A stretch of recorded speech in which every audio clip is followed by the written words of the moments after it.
Hey Team 219, what's going on? I hope you guys are doing well. I hope you're safe. I hope you're healthy. We are ready for the story of the week. All right, I hope you guys are enjoying the videos. I'm enjoying doing them for you. What is the main focus of today's lesson? We're going to be talking about figurative language. So what does that mean? Not too many third graders know what figurative language means, but they actually probably know because they hear people use it every single day. So the four figurative language that we're going to be focusing on in today's story of the week that I want you to be looking for, searching for, is simile, which is a comparison of two things using like or as. So you may hear someone say, as happy as a clam. That would be a simile. Another figurative language is a metaphor. Now, metaphor is a comparison of two things by saying one thing is another thing. So, for example, right, because that sounded weird, you must be a walking encyclopedia to know all those facts. Okay, does that mean is there a person who is actually a walking encyclopedia? No, they're comparing it, right? They're saying, oh, that's what you're like, okay? Now, the next one, this is a fun one to say. It's not hyperbole, it's hyperbole. When I was a little kid, I used to always say hyperbole, and my teacher would be like, what are you talking about, right? Hyperbole. And these are exaggerations that make things sound bigger, better, or more than what they truly are. I waited for 100 years. You didn't wait for 100 years, all right? My wife uses hyperbole all the time. I took a 1,000-hour nap. No, you didn't. That would be a coma, all right? So just think about that. And then the last one that I want you guys to think of is it's called an idiom, okay? And it's an expression. This is a one that you rarely hear. Not too many adults even know about this one. It's an expression that means something different from the meaning of its individual words. I feel as sick as a dog, okay? Not all dogs are sick. It's just, again, these uses of figurative language, you may not know that they're a figurative language, but I guarantee you've heard people use figurative language before. Maybe you have as well. Okay, so I want you guys to take that into consideration, and I want you to think about those things as we are reading our story of the week. Now, our story of the week, we got a great one. It's actually two different genres. So believe it or not, stories can have more than one genre. This one in particular that we're going to be reading today is an informational text, which we've read a bunch of those, which is going to give us facts about some different things, and it's also poetry. So I want you to be on the lookout for rhyming words and maybe words that are used more than once. And also, remember annotation. What does that mean? You're underlining the important parts. You're adding things to the notes. You're pulling out main details. That's going to help you with your reading comprehension. So you're not just reading something like a robot and not really thinking, what am I reading? You're really taking it all in. Now, the title of our story is, How Do You Raise a Raisin? With a question mark. Interesting. Think about figurative language right there off the bat. How do you raise a raisin? By Pam Muniz Ryan, and it's illustrated by Craig Brown. Some great illustrations in today's story, by the way. So let's move over to page 312. Some great illustrations. You can follow along with me. I'm going to start on paragraph 1. How do you raise a raisin? Tell me so, I'll know. They're such particular little things. How do they sprout and grow? Do raisins grow on Earth or other planets far away? Do aliens collect them and space shuttle them away? Raisins are dried grapes. So far, there is no proof that raisins grow on other planets. Raisins are grown on Earth in countries like Turkey, Iran, Greece, Australia, and the United States. So, who discovered raisins? Were they here when Earth began? Who was the first to nibble them? Dinosaur or man? Raisins were probably discovered when someone or something tasted grapes that had dried on the vine. Over the years, people and animals figured out Which grapes produce the sweetest, yummiest raisins? Now notice vine is highlighted there, guys, and it gives you a definition. It's one of our robust vocabulary words. A vine is a long, thin stem of a plant that grows along the ground or up and around something.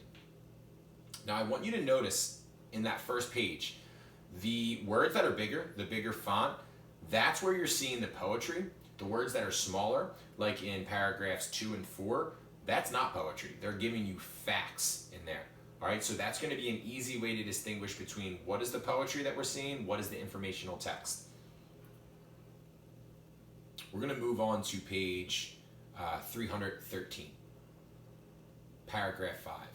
Do raisins grow in one place like Raisin Creek or Raisin Hill? Is there a special town called Raisin Field or Raisinville? Now we're moving on to paragraph 6. What did I say? Those smaller words, this is where you're getting into the informational text. Raisins grow best in areas with nice dirt, many days of hot weather, a dry climate, and plenty of water. Almost all the raisins in the United States are grown in the San Joaquin Valley of California, near towns like Coachella, Denubli, Kingsburg, Selma, Weed Patch, and even Raisin City. About 90% of the raisins sold in the United States come from the area around Fresno, California. So you just got a bunch of facts, right? Think about that, okay? Because you're going to need to know that in our discussion today. Paragraph 7. Do farmers plant some seeds from the local garden shop and wait for raisin bushes to produce a raisin crop? Poetry. Paragraph 8, information. Farmers start a new crop of raisins by taking cuttings from older grapevines. These pieces of stem are planted in sand until they sprout. Then they are planted in the fields next to the wooden stake. You guys have definitely become more and more proficient, and some of you have even mastered the idea of how crops grow. Are there other crops that we've talked about that are similar to the process of how raisins grow? I want you to think about that. That's a good question to ask yourselves. Great illustrations, by the way, on that page. Okay, now we're over to page 314, paragraph 9. Notice how grapevines and the sprawling branches grow. Does a grapevine tame or train them into picture perfect rows? Poetry. Now let's get into our informational. Grapevines are grown about 8 feet apart. Field workers hand-tie the sturdy branches, or canes, to rows of wire. There are usually 2 sets of wire. A top set that is about 6 feet high, and a second wire that is 3 or 4 feet high. Again, you're getting fantastic facts right now. Smaller font, that's where you're getting the facts. Let's move on to our next paragraph, which would be paragraph 11, and it's a poetry paragraph. How long do raisins take to grow?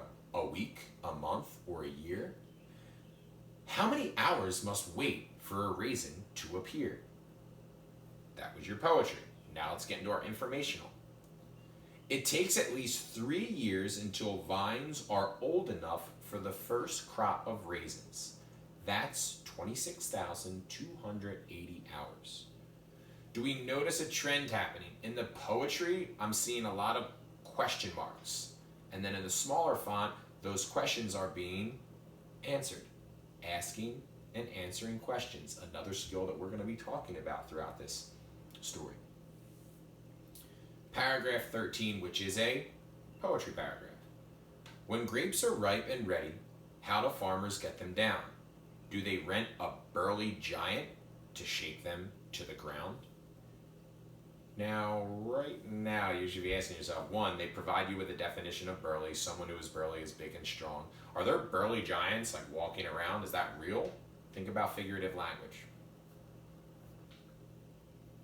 Paragraph 14 and 15 are going to be your facts. When grapes are ready, skilled grape pickers snag the grape clusters from the vines using a sharp vine cutter. Most grapes are turned into raisins the same way they've been for thousands of years. They are left to dry naturally in the sun. So, big thing right there. You don't even need to do anything to them. You get a grape, you put it on the ground, sun comes down, dries it up, boom, you got yourself a raisin. Let's move over to the next page, 315. This first paragraph, paragraph 16, is going to be your poetry, and then we're going to get some informational. What do raisins lie on while they're basking in the sun? Do they rest on little beach towels until they're dried and done? So what did they just do? Figurative language. Do raisins go out and put their suntan lotion on like we do when we're at the beach? Think about it. Informational paragraph now, paragraph 17. The grape clusters are laid on brown paper trays on the ground between the grapevine rows. This is called laying the grapes down. The sun rises in the east and sets in the west. Most raisin growers plant their vineyards in east to west rows. This way, grapes drying between the rows receive the most sun. If they are drying in north to south rows, the grapes would be in the shade part of the day. And when it comes to raising raisins, the more sun, the better. So talk about, this is scientific. So they're taking their cardinal directions, north, south, east, west, and they thought, okay, how can we position the crops to get the most sun? Because again, more sun is better to grow raisins. Paragraph 18 is our poetry paragraph. How long do clusters lie around to sweeten, dry, and bake?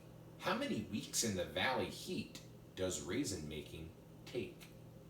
Raisins bake in the sun for about 2 or 3 weeks. Then the paper trays are rolled into bundles that look like burritos and are left in the field for a few more days to make sure that all the raisins are dry. You know I love burritos, all right? And I love raisins. So this paragraph is speaking to me right now. I hope you guys are annotating. I hope you're pulling out main facts. I hope you're enjoying this story. It's a really good one because it's incorporating poetry and informational text. All right, so we're over to page 316. Paragraph 20 is our poetry paragraph. Raisins do not look like grapes. They're withered up and wrinkled. Are they soaked inside a bathtub until their skin is crinkled? Again, do raisins get into a bathtub? How many times have you guys been in the pool or the bathtub and you look and your fingers are all wrinkly? Do grapes do that too? Figurative language. As grapes bake in the hot sun, their water evaporates. The more water they lose, the more the grapes shrivel, causing wrinkles. It provides you with another definition for our robust vocabulary, shrivel. When things shrivel, they dry out and get smaller and wrinkled. Let's move on to paragraph 22, the poetry paragraph. How many grapes must a farmer dry upon the valley ground to make a box of raisins that weighs about 1 pound? Now again, notice it's a trend that we're seeing. Paragraph of poetry asks questions. After that, we have an informational text that answers those questions. It takes about 4 1/2 pounds of fresh grapes to make 1 pound of raisins. That's a great question right there. All right, it's a great question right there for my friends who know what they got to do after this. Paragraph 24, poetry paragraph. Who puts raisins in the boxes that keep them sweet and dried? Do tiny fairy princesses stuff each one inside? Informational. When they're needed, raisin bins are brought into the factory for packaging. It takes only 10 minutes from bin to package. Workers and machines take off the stems and cap stems, sort and wash the raisins. Then the raisins are packaged in a variety of boxes and bags. I love it. This is awesome. All right, we're moving on to page 317. And if you notice in paragraph 26, you have a poetry paragraph, you have an informational paragraph, and then it looks like there is a raisin teacher up at a chalkboard. Love that. Looks like Mr. White, if I was a raisin. What happens to the raisins that aren't the very best? Are they sent to raisin prep school until they pass the test? Do raisins take tests? Just asking. When it comes to raisins, nothing is wasted. The stems and cap stems are ground up and used for animal feed. Raisins that are not perfect are made into raisin concentrate that used a natural preservative in cakes, breads, and cookies. The best raisins are used for eating, baking, and adding to cereals. How many people have ever ate cereal that had raisins in it? Love Raisin Bran. Okay, now we get into the chalkboard, right? There's 1, 2, and 3. 1, get plenty of sun. 2, roll over after 2 weeks. 3, dry evenly. So this is figurative language, a raisin teaching the younger raisins on how to become the best. Paragraph 28. Raisins taste so very sweet, but they're considered sugar-free. Is each one dipped in a honey pot by a busy honeybee? Raisins are just naturally sweet. Pretty cool. Okay, now we are on to page 318, awesome illustration, and we have one paragraph. For centuries, people have valued raisins. Scientists who planned the space shuttle menus knew that raisins are the perfect fast food for long journeys. They are lightweight, they don't spoil easily, satisfy the craving for something sweet, and provide nutrition and energy. I mean, I don't know about you guys, but I love this story. I love the fact that they incorporated poetry and informational text. In the discussion that you guys see, you're going to know that you have to ask a question, you have to answer a question, and that you also have to think about some of the figurative language. Now, you know that I always attach all of our poster boards to each assignment that for each video, and it'll help you guys along with all that. Any questions or concerns you have for me, put it in the discussion. I'll be happy to help. Miss you guys. I hope you're staying healthy. Remember our mantras. Teamwork makes the dream work. Put yourself in a position to succeed and always remain grateful. I miss you guys. Peace.